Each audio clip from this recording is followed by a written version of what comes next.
Hi, I'm writer, artist, and creator Michael S Garner. I write my own online comic book, which I'll give you the link for at the end of this video. Today we're going to talk about Avengers Endgame. I did a non-spoiler review, and now I'm going to give my spoiler review of it, because there's so much to talk about in this movie that I just kind of picked and choose a couple of things that I liked, and a few things that I didn't like. But overall, the positives greatly outweigh the negatives. And once again, I say that I lean a little bit more towards DC because that's always been my home. Just like all those characters, that universe. I love the DC comic book universe. But like I said, I appreciate almost all comic book universes, Valiant universe, most of Dark Horse, and a lot of Image, and what Image used to be. But we are talking about Endgame today, so here we go. The first thing that I wanted to mention is, I'm going to go completely out of order here, but Wanda fighting Thanos, full on power. Wanted to see that because we got a smidget of it in Infinity War when she was basically trying to protect Vision at the exact same time of destroying the stone that was within him. And to see her go full out all powerful on Thanos and give him a run for his money, like she had him on the ropes. And for a minute I was like, is she going to kill him? She can't be the one to kill him. She can't be the one to kill him. And, she just, he wound up, like, besting her and everything like that, but still, she came so close in this movie. There are a few characters who came very close, which I'm kind of surprised at. But it was, that ending was incredible and it was huge, and that battle was just, like, Lord of the Rings big back in the day. The next thing I wanted to say, I'm still kind of iffy about this one, and my opinion still wanes. It goes back and forth. Black Widow dying. Her being the sacrifice to get that Infinity Stone, and fighting Hawkeye in order to do it. I thought it was very honorable that she did that and everything like that, but I'm like, really? Black Widow? Of all people? I'm one of those people who falls in the lines of, okay, she was the only basic female in the Avengers lineup, and now she's dead. The original Avengers lineup. Now we have Wanda and everything like that, but it's just like one of the founding members, and she's the one who dies. Okay, and also she's getting her own movie, and we already know this coming up. Just like Spider-Man's getting his own movie. Oh, shocker! He comes back at the end of this. We already know that. But yeah, that kind of threw me off that it was her. It was a good death scene though. I was actually like, oh, she's gone. I bet she'll be back in her movie in like a year. The next thing I wanted to go to is another thing, Gamora from the past. I thought it was clever, is the best word I can use, for them taking a past Gamora and bringing her back, and not bringing back the technical dead Gamora that we got in Infinity War. Because this Gamora is a little bit more badass because it's earlier in her time before she met Peter Quill, so she's just like Ravager, assassin supreme, which we never really got to see throughout the Marvel movies. And that was one of the reasons why I wasn't a big fan of Guardians of the Galaxy 1 or even 2. I purchased 2. Because of the fact that, I was like, what can you do? You're supposed to be this incredibly skilled assassin, super powerful, and I know that in the comic book you are, and I've seen that in the comic book many of times. I have not seen it in the movies at all. So hopefully after this, there will be a very strong Gamora, even though she's a technical from another timeline, whatever they want to explain. That was the problem I have with it. I know I said they fixed the plot holes in my non-spoiler review, and I thought that they'd had a lot of plot holes, but they kind of fix them all. But it's still like there's a lot of thing about the time travel that, even though I do understand their version of time travel, I thought it was a little wonky. And there was a certain things I'm like, wait, this can't happen if you already did this, and I understand your rules, but your rules just don't even make any sense to me. It was just like, it was a very convenient way of them doing the story, and that's something that I really wasn't a big fan of, but I accepted it because all the other things that were happening in this movie. It was just, there's so much that was happening in this movie, like, you didn't care after a certain point. You're like, I don't care, okay, that's supposed to be there, shouldn't be there, that doesn't make any sense, whatever. Honestly, it was just fun. And kind of like Infinity War. And it had some stakes, like I said. So Gamora come back easily. This is what I mean by stakes. They literally went 5 years into the future. Everybody in the theater, when that happened, other than when Spider-Man came back from the dead, went, I was like, I didn't do that, but like, seriously, 5 years later? I'm like, wow, I was expecting like a year later at the most, but 5 years later is a lot. And to show all those stakes and everything that happened, like these people are missing, half the population is gone, and this is how people are dealing with it afterwards, that struck a chord in me. I was like, okay, you did it, and you're not backing down from it. So this is the future of the Marvel Universe. We're going to fill in hopefully gaps of what happened in those 5 years in future movies. There's so many stories. They could tell the story of Black Widow that way. I kept even thinking that way. I'm like, they could have that story. I know they're saying it's going to take place in the past, but it doesn't have to be so far in the past. Maybe it's just a part of those 5 years that are missing, and we're going to see what she was doing. Thor dropped Thanos very quickly with a chop on his head after they went after him in that first act, and I was like, whoa. And it just kind of ended that whole scene. That did take me back. It's like, oh my god, you lopped off his head. But I kept thinking, I'm like, you're not gonna get rid of him that easily, and I was right at the end. But it was a shocking scene that he was the one who did it, and like it gave a lot of roundabout to his story for the things that came next in the movie. Obviously, we see that he becomes depressed because of everything that has happened, and like he failed. He basically failed because they weren't able to reverse the snap at that point. This one is just a little bit more of a comic book thing that I really appreciated. When the structure that, I can't even remember where it was because I only got to see the movie once, the structure that they were conducting the time travel on, and when towards the end of the movie, that got shot down by Thanos' ships when they came through the time portal. When it got hit, and the Hulk and they showed the inside of like why some of the structure was still standing, and we saw Hulk sitting in the structure, holding it up. I was like, oh my god, they did that scene from, guess what? Secret Wars. And like, I was like, I love it when, I still love when comic book movies do that. Like in Captain America Civil War, when Captain America went up to Iron Man and did that battle scene where Iron Man's shooting his beams and Captain America's blocking it with his shield. That was like directly from the comic book. Like they basically took the panel, and that's what they kind of did with this. Even though it wasn't Infinity War in the comic books, it was the other one. It was Secret Wars. But I was like, oh yeah, I remember when Hulk. That was a big deal when Hulk. You saw all the heroes being saved by the Hulk. He was holding up the entire mountain. I remember reading that back when I was younger, and the only problem I had was like, there's a lot of other characters who can hold up that mountain. But I don't know. Maybe I'm missing something in the story and I couldn't remember, but I like the fact that they kind of had that Easter egg in there and we got to see it.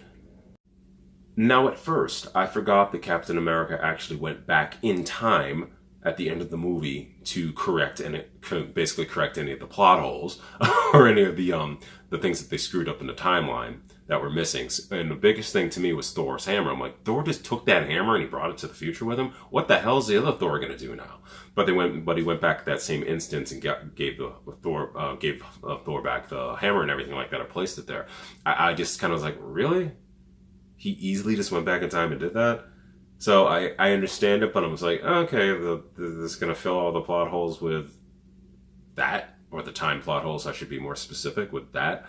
So that kind of threw me off a tiny bit. One of my favorite things in movies, I know a lot of people who are more into the comic books will appreciate this one, just like the Secret Wars reference, would be just the fact that we finally got to see Captain America say, Avengers, assemble. And it's a corny comic book thing. Well, it's not even a corny comic book thing. I don't like saying that. It's a staple in a comic book, a staple for the team itself, for him to always say that when they go into action. And I really did appreciate that they finally put it in after all these years. This is supposed to be the send-off for everybody, and for them to do that, they gave everybody everything that they wanted. This is how I wrote the next one. I said, a Vulcan as the new Cap, parentheses, Disney streaming, and then I put this face. Reason why is because I never liked it. I hated it in the comic books. I couldn't even read through half of them. I'm like, why make him? I understand the whole Cap replacement thing because if Cap's not going to be around and everything like that, but it's just like, I'm a big, I don't want to say this the wrong way. You have a good African-American character or ethnicity other than Caucasian. And there aren't that many within that world. And you decide to give them an important role by taking over somebody else's role. I just never liked that. I didn't like that in the comic book, especially Vulcan, of all people. I'm like, Vulcan? Really? He kind of didn't really even in the comic books have superpowers, but whatever. It's just like, I don't know. Like, I think Anthony Mackie's a great actor and everything like that. No. And I honestly, I didn't think a lot of people are like, oh, I wanted Bucky to do it. No, I thought Bucky shouldn't be. No, murderous Bucky. I know, like, it was against his will and everything like that, but murderous Bucky should not be Captain America either. Neither of them should be. But that's what it's going to be. And maybe he's actually going to don that costume that he has in the comic books, the Captain America Vulcan costume in the comic books, which was horrible in my opinion. But I guess we're going to have that in a Disney streaming service, the Falcon and Winter Soldier. It should be wonderful. Everybody wants to say Fat Thor. I don't want to say Fat Thor. I want to say normal-looking Thor. He doesn't look like the typical superhero anymore. And I actually did appreciate the fact of, that was a surprise. I did not see that coming. I was like, oh my god, he's freaking fat. I almost said it myself. I was really surprised at that. That did throw me back. I'm like, I did not expect that to happen in the movie. And I thought they did the heavy suit pretty damn good too. Like, I believe it was him. I'm like, damn, he walked the right way. He slouched a little bit when he walked. He did everything right. And I appreciated the fact that he was that way from the beginning of the movie to the end of the movie. So after this movie, it's going to be his process to actually get out of that depression that he's in, that led him to having that new body frame that he has. And that kind of leads into, I'm just going to fast forward down. It leads into, I was going to put this down until later, the Asgardians of the Galaxies. Sorry, Asgardians.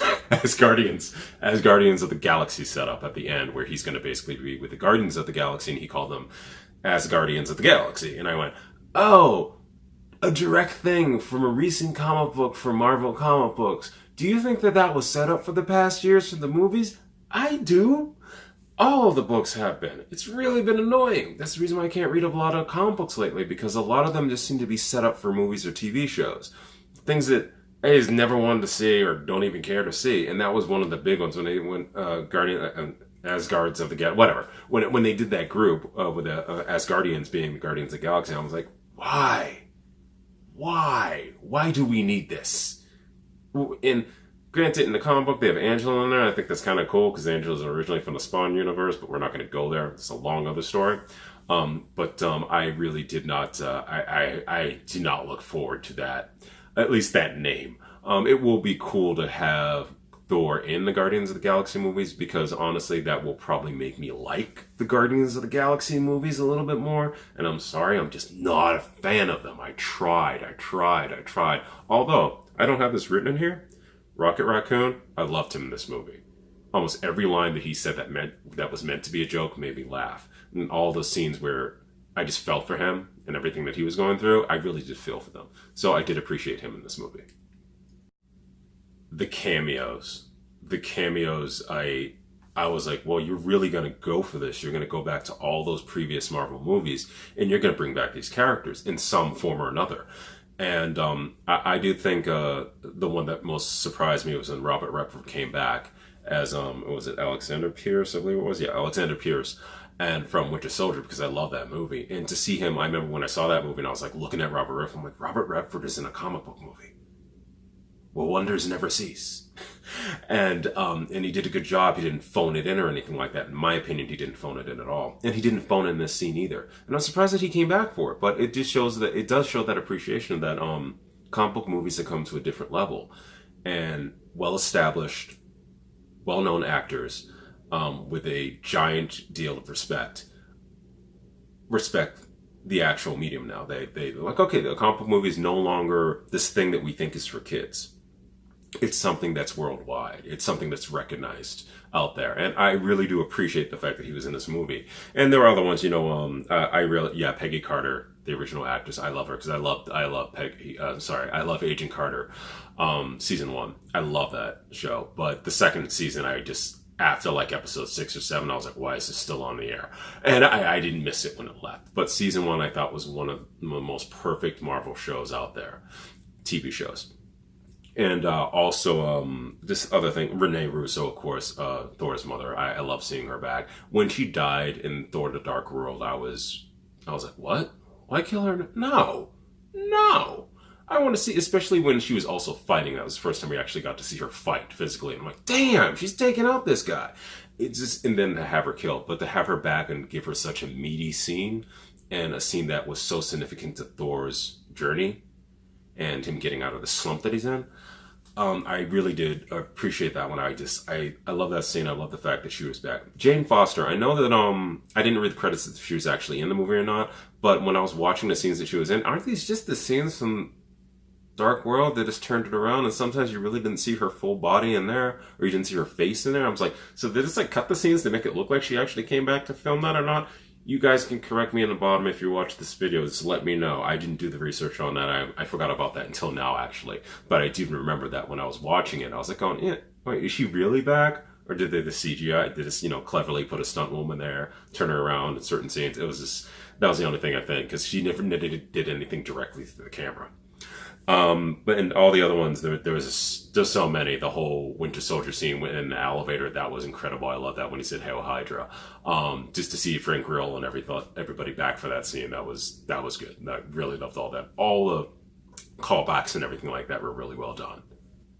The whole fact that we got a second battle with Thanos, I saw coming, but I didn't see it coming the way that it was, the way that it happened, and that was a little bit jarring when they had Nebula basically pick up her own signal from her duplicate self, and then Thanos finds out what's wrong with her, and he taps into her computer programming, and he basically finds the memory circuits, and it's of the Avengers reality in the future, and he witnesses his own death and everything. I thought that he was gonna be like, oh no, he was calm about it.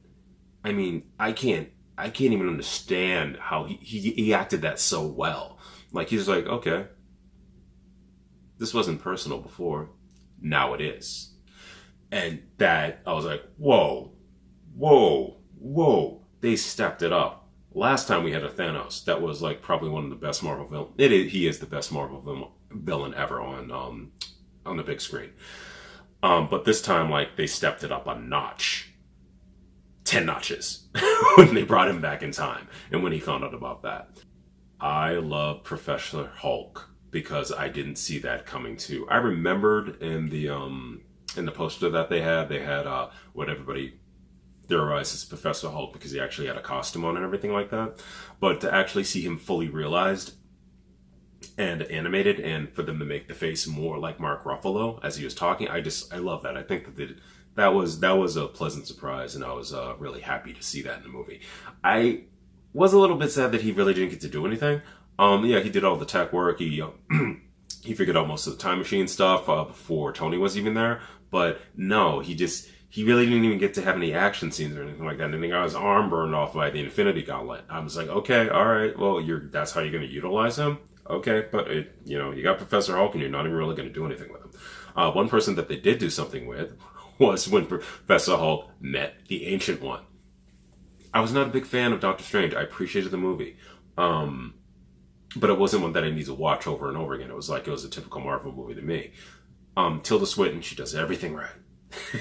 She was great as the Ancient One. You cared for her even in the 2 scenes that she was in. But this scene with her and the Hulk, I was like, whoa. And especially when he was determined on just grabbing that Infinity Stone from her neck. And when she just went boom and smacked it right out of him, basically smacked him right into the astral plane. I was like, whoa, she took him out in one freaking punch, and she did it so carefully. I love that scene, and just the interactions and the reasons why she actually finally gave it up to him. Because she realized that, well, if Doctor Strange did this and he was the one that she knew that was supposed to be the new Ancient One, the new Sorcerer Supreme, it was so well done. I didn't see that coming. I didn't see her coming in this movie. I just was like, whoa, we have her. And I kind of want her back. I wish she would come back. but to have her in that one scene was one of the big parts of the movie that I really liked. She's not a Mary Sue, everybody. She's not a Mary Sue. Meaning, Captain Marvel got her butt handed to her. And she did a good job. She came down. She did a whole spectacle. All right. As soon as they said when they were having the battle, when everybody on Thanos' ship was like, "There's something coming in," from space at an astonishing speed, blah, blah, blah, blah, blah, which is a line I've heard so many times before. When she was actually coming in the gun shot for her, like, I knew it was her right away, because I was like going, where the hell is Captain Marvel? Through the whole battle, I was like, where the frick is she? She should be here by now. For God's sakes, where is she? And then she found, I knew it was her right away. And then when she slowly ripped through that huge giant ship and destroyed it, I was like, yeah, it's cool, do something else. And then she finally went down and she went head to head with Thanos. I thought that was cool. And I do think that headbutt scene was incredible because I was like, whoa, she's just not moving. That's cool. That's like Superman level crap. And, but then like, I think like he got the stone or something like that and he smacked her and whipped her away. But, she did hold her own for a bit there. Everybody thought that she was going to be like the big person to take out Thanos in this movie, and they thought she was going to be incredibly invincible, and that was the problem they had with her. No. But she served her purpose, and she brought in the A-Force. The A-Force, I thought it was borderline corny how they brought it in. Because as soon as, like, when they need to make a path for her to go through, I'm like, she doesn't need anybody to make a damn path for her, but whatever. And as soon as, like, one girl said something, I'm like, oh, God, they're going to do A-Force like this. And then all the female Avengers stepped up. I'm like, oh, that's cute to see them all there. It just kind of bothered me a little bit that I thought it was a bit corny how it was introduced. But as soon as that scene happened, though, that was when I went, this is the mega fan service movie. I'm not that fan, but I appreciate that they did something different. But I do like what they did. But that was the problem with it. It's like when they started to do so much fan service, then I felt like, okay, so this is going to happen, right? This is going to happen. So when the other big moment happened, when Captain America picked up the hammer, I wasn't really surprised, and I didn't read any spoilers online. I was like, oh, okay. Yeah, they had the nod back to the Josh Whedon second Avengers movie where he nudged it a little bit, so they're going to take that literally and say that he can lift up the hammer. I'm like, that's cool. I guess it's cool. As long as he fights, in my head, I was like, as long as he still fights like he's Captain America, but with a hammer. Because some people were like, I had read that some people thought he was kind of like Ray, like he just suddenly knew how to use the hammer. Yes, he knows how to use a damn hammer. He's Captain America. He's like a fighting machine. He's like almost like a Batman. So, like, of course he's going to be able to use those skill sets very quickly. And he did. And that scene was cool. It was cool. It was just kind of predictable. Very predictable. I never did a review of Thor Ragnarok, but I was not a big fan of that movie. One of the things that I wasn't a big fan of was the fact that I understand for diversity, they put Tessa Thompson in there for Valkyrie's position, because Valkyrie is blonde, blue eyes in the comic books. And I understand that. So, like, okay, they're going to race bend her. That's perfectly fine, everything like that. I still believe that you should just create a strong character who's of a different race. Don't replace the other one. Because it's just like you can't like create something good. But that's just my opinion. I just believe that that's just something that, something that they should do in the future, but they race bended her. And Tessa Thompson's a great actress, love her to death.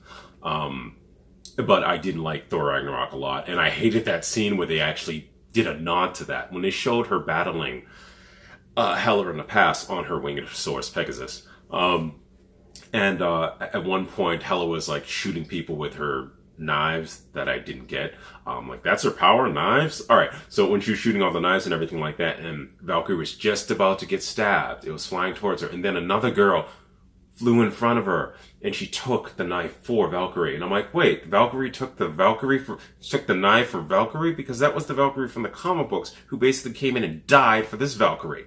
Alright, so, the person who shielded Valkyrie in Thor Ragnarok, if you did not know, if nobody ever knew, was the Valkyrie from the comic books, what she really looks like in the comic books. And so she died in the movie to have the Valkyrie Tessa Thompson.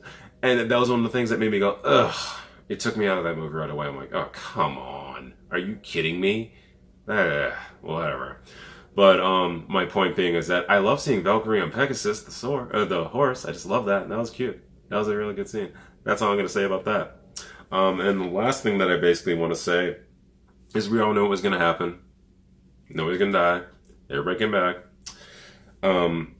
So everybody's back. Spider-Man, Doctor Strange, everybody came back. That was a cool scene when they came back. You just knew it was coming so much. And but they did do a good job of it. And when Spider-Man came into the scene, my whole audience, and I saw it on Thursday night when it came out, like at 11 o'clock, my whole audience was like, oh, Spidey's back. I was like, oh, great. I love Tom Holland, but I'm not that excited. But okay, yeah, Spidey's back. But we all knew everybody's coming back, so why the hell are we surprised? So the one thing I didn't mention here was, well, I'll say the Vision thing. I'm assuming that Vision's going to come back in the WandaVision series of the Disney streaming service. But I was kind of like, no Vision? I know he didn't die from the snap, but he got his head ripped open. I mean, ugh. And last but not least, I didn't really write any notes on this one. I said I'll just wing it. And this is basically Captain America and Tony Stark's send-off. And I love Robert Downey Jr. I was never a fan of the Iron Man character in the comic books, nor was I that big of a fan of him in the movies, but I cared about him because of Robert Downey Jr.'s performance. And Robert Downey Jr. did not disappoint in this movie. At that end scene, I was like, he's really dead. I'm like, there are many different ways that they can bring him back. But the fact that he died in the movie, I was like, and he died being the one holding the Infinity Stones. Better than the Hulk, I don't get that. But okay, but he died holding the Infinity Stones. And I was taken back. I was like, wow. And when Pepper came in, because I love Pepper in this movie, by the way, every scene that she was in. Gwyneth, love you. You show the reason why you're such a great actress. And I didn't like you when I was younger either. I hated you in Talented Ripley. I thought you were horrible. But I loved you in this. And I loved you in almost every single Marvel movie. Every Marvel movie. Even the smallest scenes, I loved you. So when she came up and she pushed Spider-Man out of the way and she said to Tony, it's okay, you can go now. We'll be fine. We'll be fine without you. I didn't cry. But I gotta admit that was a powerful scene.